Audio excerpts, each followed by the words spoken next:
This week on Shift Points, it was the plan to get the belts put in our 55 Chevy, but they didn't get here in time. So you can watch us ruin some tubing, weld some tubing in, cut some more tubing, and get an extremely rigid Kirky seat into our 55 Chevy. Thanks for joining.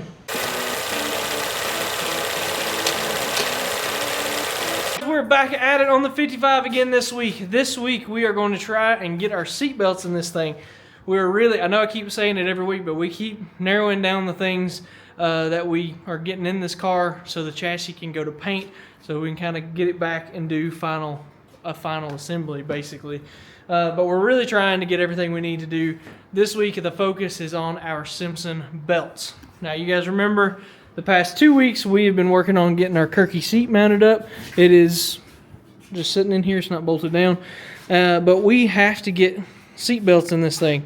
Now Simpson says the belts need to be off the top of your shoulder, 0 to 20 degrees below your shoulder. At that angle there needs to be 0 to 20 degrees. So we're going to shoot to get this bar sitting in here. Now we know it's going to go in here between these two bars, but we need something else that's going to go right around here. So that's the first thing we need to do, because these bars are not only going to mount our seat belts, but we also need to get the back of the seat mounted in 3 places as well. So that's what we're going to work on this week. Let's just jump right into it. And first thing we're going to try and do is get a bar that will wrap around this seat, because we're going to have to step it out and be a little finicky with it, because we're going to have to clear this structure right here for our headrest. We reached out to Race City Steel, and they brought us some 15-foot piece of 1.25" chrome moly, and that's what we're going to make this bar out of to get started. If you guys have followed us for a while, you'll know that our tubing bender is a little bit our nemesis. So we usually end up wasting a little because we don't use it that often, so it takes us a little while to get back used to it. But what we need to do is get this first bend in it. We're trying to get it really short, and then we can, as short as we can, but then also be able to saw it off so that we can make that bend out around the seat and then wrap around the seat. So it's going to take us a little bit of trial and error, probably. The thing about this one, I'm coming straight off that front bar. That's what I'm saying. Off the side and then rolling around. Exactly. So you got to. This is going to be trial and error. Right, exactly. So we're going to have to try and get it to where it'll go out and around that shoulder. We'll see what we can see what we can do here.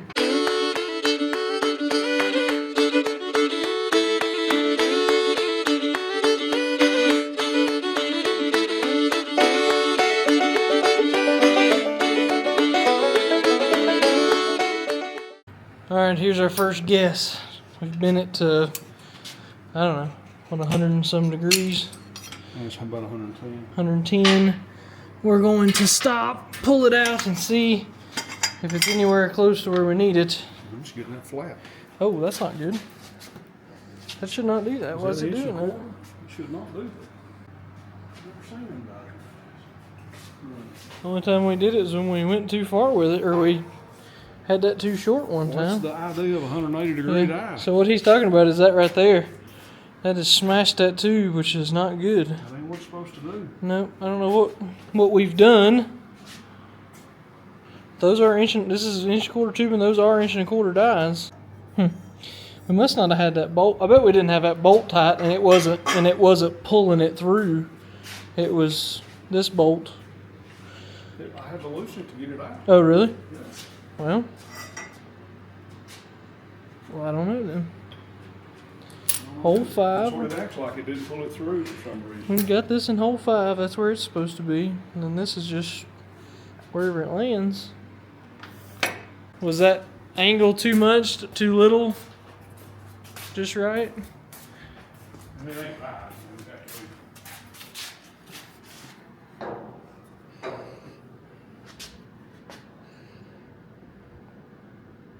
We could have put one more bend right there and made that work.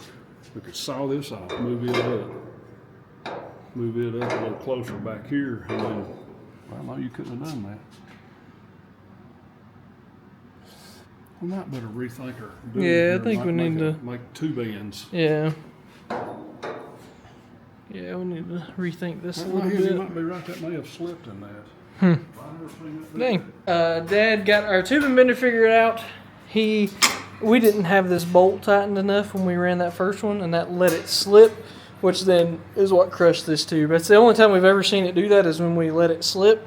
And so far it appears that it has it's held. We think probably it was during one of our changes here. We have to change this because our cylinder's not long enough to do it in one go.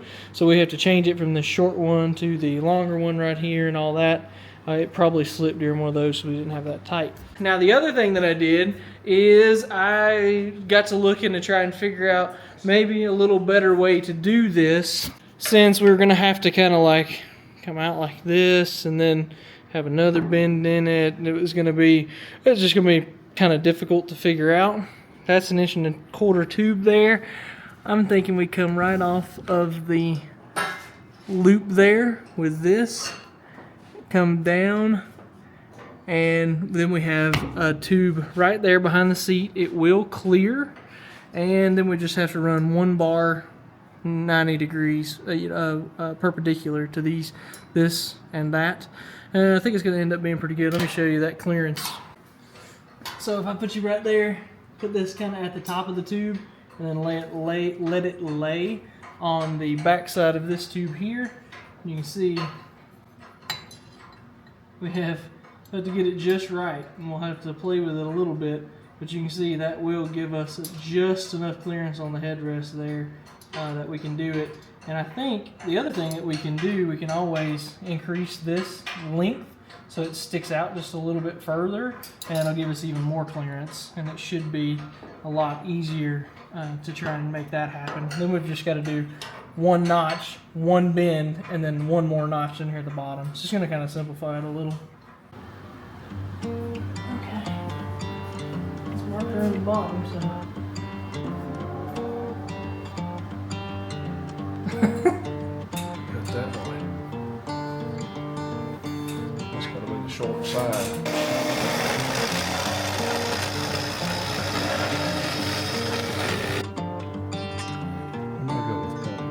I think it's probably close enough. I think so. Oh, when you tightened it, it went down to 0 for a second.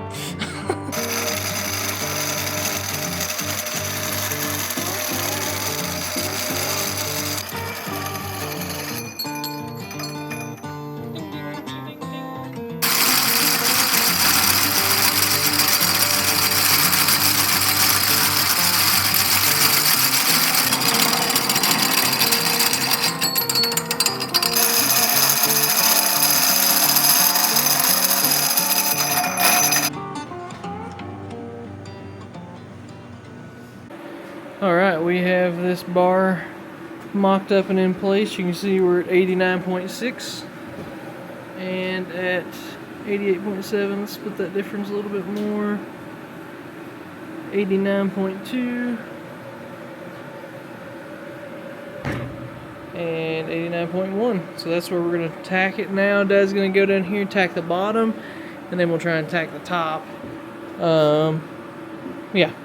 Then at that point, after we get a handful of good tacks on this, we'll go ahead and start working on the horizontal bars before we final weld any of this. Make sure we can get everything in like we need to.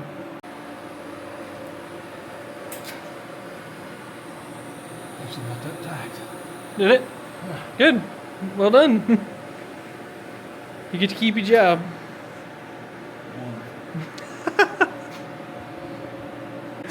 Now we knew kind of no matter what, this bar and this bar was not going to line up exactly with each other because it's had to be in this bend of the kidney bar there.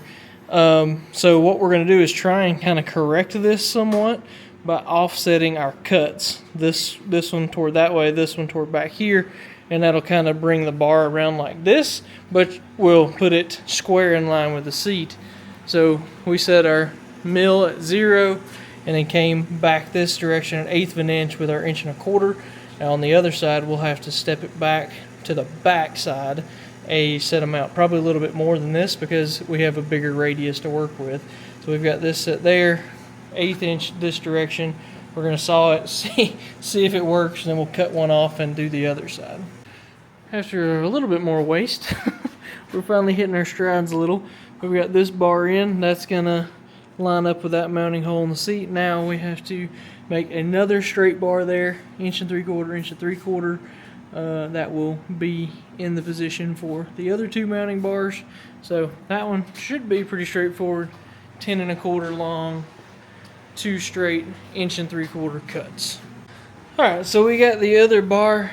It's not in because it does fit pretty tightly, but we've got that one ready to go. So now the next challenge that we have is getting the holes, as you see right there, lined up with our tube. And what our plan is to build some bosses that will stick through the tubes we just made, and so a bolt can go directly through the seat, that boss, and but basically bolt that seat to the tubes that we just put in.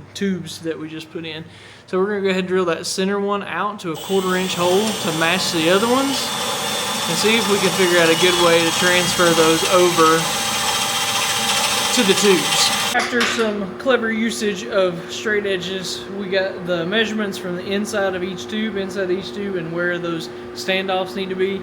The one hole that we drilled, we're going to move out 1 inch because it's going to end up being too close to that center upright bar, the standoff that we're building. And then Dad has put the pieces in the lathe here, and he's just kind of scoring them so that you can see, so we can get an accurate, yeah, there you go. He's kind of scoring those measurements that we took from the inside of the notch, then the short side of the notch, and over, and then kind of just scoring the tube a little so we know where that needs to be for whenever we put it in the mill to drill these out. Alright, how we are getting this square, this piece of stock that we have is 1 3/4 inch, which is the diameter that this notch is. We just lay it in there tightly and put our Klein angle finder there. 89.3, that's plenty close enough to square for us for what we're doing. Now I can go to those lines that Dad scored, drill those out to a 1/2 inch, because we found a piece of 1/2 inch stock that we can drill out for clearance of a 5/16, run those through, run bolts through, and that's what we need.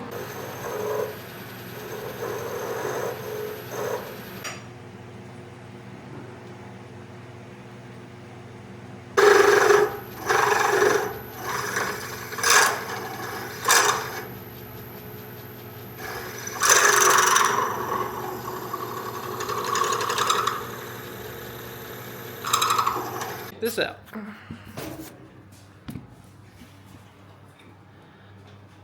I know it's not level, the bar's not level yet, but that hole sure appears to be in the center of that bolt. At least very, very close.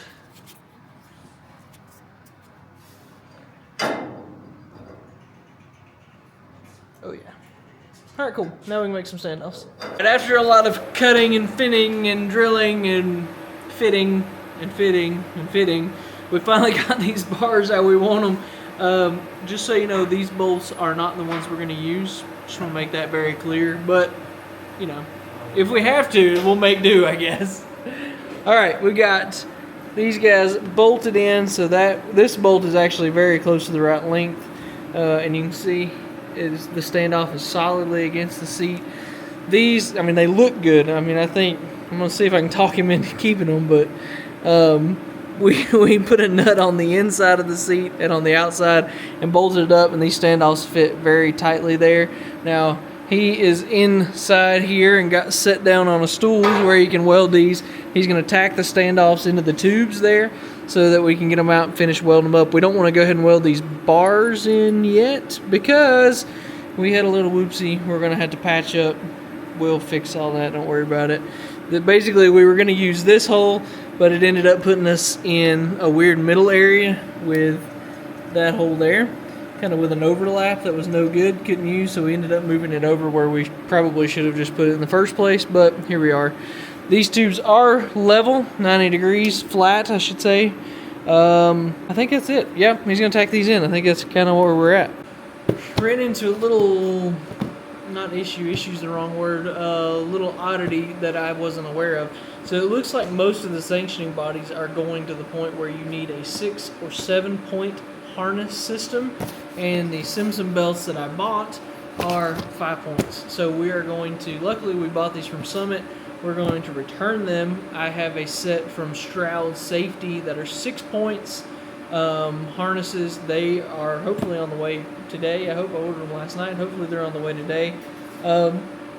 So we're going to get that set here, and that'll be kind of the next thing.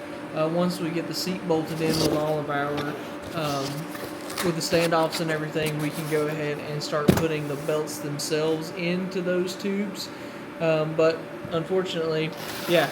And what's funny, what I think is funny is that there's this new rule, 6 or 7 points, and you go on the Summit and there's maybe one set of 7-point harnesses on there. And I couldn't even find a 6-point. So, I mean, if they're going to make that rule, hopefully they'll get some stuff onto Summit relatively quickly, because mainly all they have is the 5-point stuff. And I really wanted that cam lock, which these Strouds have, and I wanted the Hans upper harnesses. The cool thing about Stroud, if you go on their website, you can basically build out, you can select the style of lock that you want, latch or lock, and you build them out. You pick how you want, if you want them to be bolt in, wrap in, if you want them to clip in, and you do that for the lap belts and the shoulder belts. You can determine the widths of the lap and shoulder belts that you want, like all that stuff. It's pretty nice and pretty easy. And buying from them, even with their flat rate shipping, was like, with the 6-point harness, was like $5 cheaper than what these from Summit were. So just something to think about. So at that point, we will have Stroud window net, parachute, and belts in this thing. Stroud's all made in the U.S. Another thing that I like about them. So I'm kind of glad to go that way. I hate to be that way, but what else can you do? We're trying to meet the rules, trying to meet whatever rules that we're trying to follow. I don't know. There we go. Now we got some standoffs welded in a tube. He's got to weld them on up, but those are all tacked and in. Looks really nice. We are finally back working on these. We've got our tubes ready to tack in. We're going to go ahead and get them tacked in this morning. But we do have them bolted up to the seat. We've got our standoffs run through to the seats, and our bolts run through it. We've got all these bars within 1/10 of a degree of level, bolted up and tight, and they're notched into our upright tubes, so we can just go ahead and tack them in. It's going to be, I think it's going to be really good, actually. We love this little thing. This has been really nice. It's so small and compact, you can get it into a lot of places you can't, like a regular angle finder. Very nice. Those tubes welded in, or well, they're not fully welded, but they're solidly welded, and this seat is a rigid member of the chassis now. with it's got 7 5/16 bolts in it, 4 on our tabs down here and 3 back there with those standoffs, and it is rigid. That's turned out really, really good. We're gonna have to kind of wait for our Stroud harnesses to get here so that we can get all that stuff mocked up and ready to go. But I don't know what the next thing's gonna be. I'll have to figure that out here in a little while. But man, that looks really good. Happy with these bars. Happy with how that turned out. I think that turned out maybe even better than we kind of expected it to. This upright bar, adding that in there, that was really good. And yeah, just made this a really rigid unit. Well guys, this seat is extremely rigid. Like, you would be blown away actually how solid this thing is. But again, it's got 7 5/16 bolts in it, so it should be pretty solid. But since our Stroud belts didn't come in this week, that's all that we're going to get to this week.